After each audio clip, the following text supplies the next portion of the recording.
Hey everyone, Hakaius here, and so first of all, I'm going to assume that you read the video title before you clicked on this, so you know, going into this, that this is not a Kingdom Hearts is the best game ever video. I'm not going to be singing the universal praises of Kingdom Hearts 3.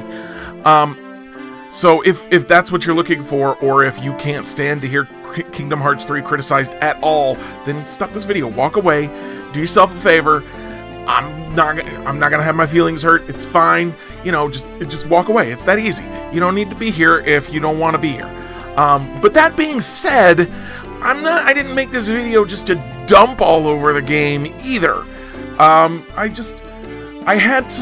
been having some weird thoughts lately about this game, and I wanted to share them with all of you, to hopefully provide a bit of clarity to anyone who hasn't understood what my position is, because I think I finally have clarity myself, and maybe to help anybody who's been struggling with feeling like, this game is just not quite there, I don't know how to express what it's missing. Maybe this will help you frame that in your own mind.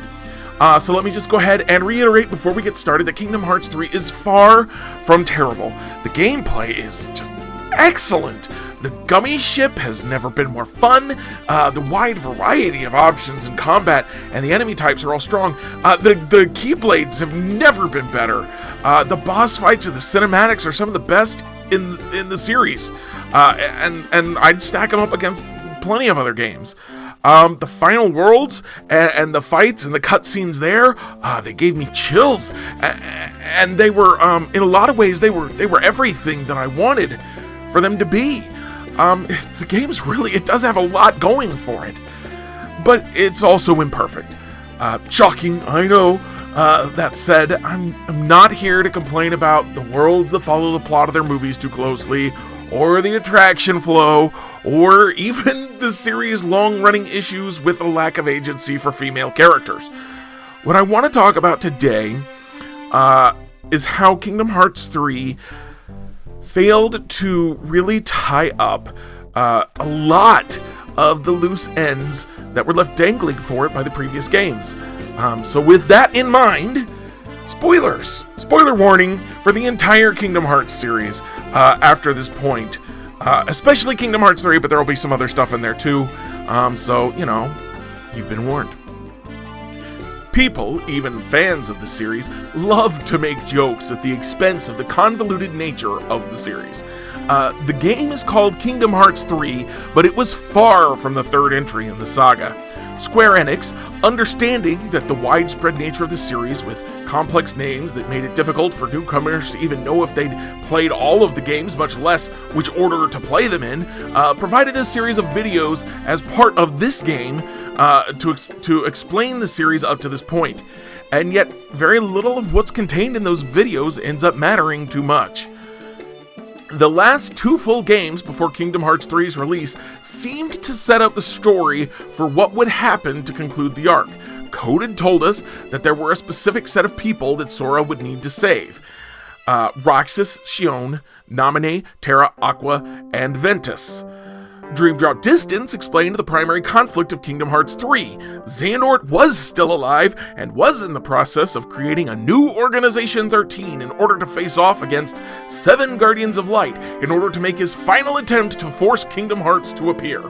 So at this point, we know the goal for the enemy, create a conflict between two groups of people that would force Kingdom Hearts to appear, and we knew that Sora had an additional mission, maybe one that would be required for him to evade or defeat his enemy's mission. Restore all of the nobodies created because of unique interactions with Sora that don't have somebodies to return to, and rescue the 3 Keyblade wielders who had been struck down by Xehanort in his first attempt to summon Kingdom Hearts. And that pretty much covered all of the characters that were in all of the side titles, the previous non-numbered Kingdom Hearts entries. The first problem with Kingdom Hearts 3, for me, is that it doesn't really start telling its story until the last 10 hours or so of gameplay. Sora only has one story job left at the beginning of the game. He needs to learn the power of waking, since he failed to accomplish that mission in Dream Drop Distance. But he has no idea how and the story doesn't give him any information on how or anything else to do. Even worse, Sora basically has completed his character arc in Kingdom Hearts 2, and this game seems content to let him remain exactly as he has been since then. Finally, all of Sora's allies and even the villains have done everything they can do, so they're all just kind of waiting for Sora to get ready too.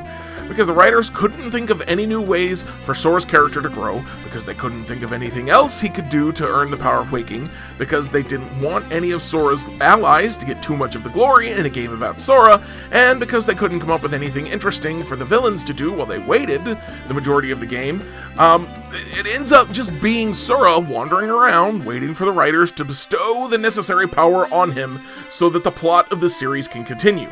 Because the villains aren't doing anything, there's not much satisfying about Sora's visit to the various Disney worlds beyond his interactions with them in the gameplay. And because there's nothing left for Sora to learn or do, there's nothing satisfying about him finally acquiring the power of waking in a cutscene where he's literally told, "You had it in you the entire time, just want it a little bit more and you'll be able to use it."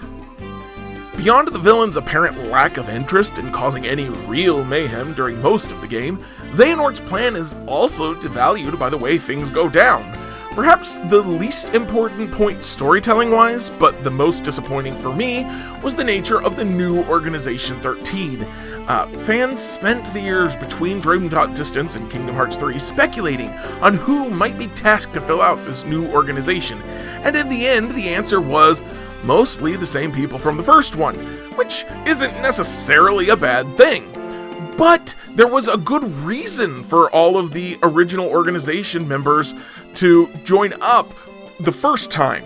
They were convinced that they could never grow new hearts on their own, that they didn't have hearts, so they couldn't feel emotions, and that they would feel incomplete without those hearts. Then Xemnas told them he had a plan to summon Kingdom Hearts, which would then give them hearts and allow them to feel emotions and therefore feel complete again. Xehanort doesn't offer anything to them except for the chance to spread darkness, but most of the original organization members don't seem interested in that. At most, they're willing to ruthlessly use the darkness to accomplish whatever goals they have, but they've never seemed to enjoy darkness for darkness' sake. Now, there were a few new organization members, Ansem Seeker of Darkness, Young Xehanort, Vanitas, Terranort, and Possessed Riku, who were at all some point part of Xehanort, or in the case of Vanitas, just pure evil. And those characters don't need any additional motivation, and so they were more interesting, because they seemed to actually be interested in just spreading that darkness. But as Sora defeats the other organization members, he literally asks each of them, "Why did you do this?" And except for Xigbar, they don't have a good answer. So how am I supposed to feel satisfied about defeating villains who have made no real effort to upset me and have apparently no interest in pursuing their own cause? To make the lack of reason for those villains to be villains even worse, the whole 7 Guardians of Light versus 13 Seekers of Darkness thing doesn't end up playing out that way at all. When Sora and his allies show up, there are 9 of them: Sora, Donald, Goofy, Mickey, Riku, Axel/Lee, Kairi, Aqua, and Ventus. Then Yen, Sid, and Roxas show up. Terranort and Xion also change sides throughout the course of the fighting, and Xehanort also has more than 13 darknesses, which causes him to bench, quote-unquote, Vexen and Demyx. Then it turns out that Xehanort never actually wanted that clash of 13 and 7 to happen directly that way anyway. In the first conflict, Xehanort doesn't even bring all 13 darknesses into the battle. He sends Terranort out, and when he's defeated, he uses a swarm of Heartless to kill all of the heroes, which the game calls a win for him, but I don't see how that would have caused Kingdom Hearts to appear. Even after Sora comes back from the dead and rewinds time, Xehanort creates an elaborate labyrinth that separates everyone so that they are all fighting in clumps. And then finally, when we confront Xehanort, it turns out that what he actually needed the entire time wasn't the 7 Guardians of Light battling the 13 Seekers of Darkness, but just like Keyblades formed from the hearts of defeated Seekers of Darkness and/or Guardians of Light.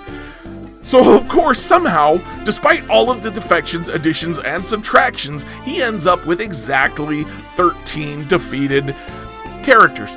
even though almost any other result seems far more likely. Finally, the part I was looking forward to the most, Sora rescuing basically everyone, ends up being less satisfying than it should be too. Of all the people Coded told us Sora needed to save, he was only directly involved in the rescue of two of the characters, Aqua and Ventus, through the power of waking ex machina we discussed earlier. Xion is restored by the villains and then betrays them. Terra finally frees himself right before his body can be used to kill Aqua and Ventus. Roxas is restored by Ienzo, Demix, Vexen, and Ansem the Wise, while Sora is off doing other things, and Naminé doesn't even come back until after the end of the game when Sora has gone missing. Maybe these events could have been satisfying for the efforts of the side characters to save each other or themselves, but none of them get enough screen time to pull it off. Instead of feeling like a satisfying wrapping up of the previously dangling plot threads, the scenes with these characters end up feeling more like Easter eggs to provide fan service for the people who had played the side titles. Obviously, after I've talked to some people about the game, I mean, it's been almost a year since it came out now, and I've talked to lots of people, lots of friends, lots of strangers, talked to people about Kingdom Hearts 3. I came into it, I think, with different expectations from a lot of people. And it's fair that the mainline titles, Kingdom Hearts 1, 2, and 3, have always been extremely Sora-centric.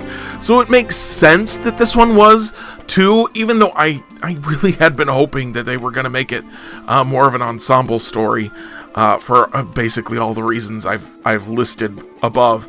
I wanted a game that would put a nice bow on the story and character arcs for all of the characters that we've seen up to this point. Maybe that was just too much to ask for, but after years of being told that the side games were not just side games, they were integral to the story and the plot of Kingdom Hearts, and you had to play them if you really wanted to understand what was going on. They didn't just fill in a little bit of backstory, like, these characters were important. It was a bit deflating to get to the end and find out that, based on the writing choices at least, no one and nothing ever really mattered except for Riku, Kairi, and Sora. So, what do you think? Now that we've had some distance from Kingdom Hearts 3 to really just kind of absorb it, are you happy with what happened with the story?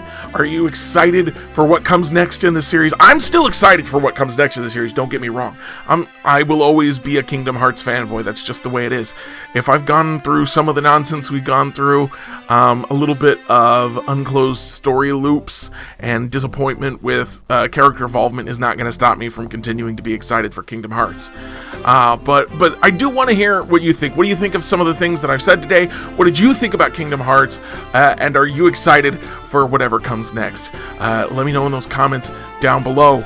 And otherwise, until next time, I hope you have a beautiful day, and may all of your paths be paved with hexagonal stones. And this is the part where I do a quick shout out to all of my beautiful patrons. Go to my Patreon, linked in the description below, and sign up for as little as $1 a month to join them in helping me make more videos like this.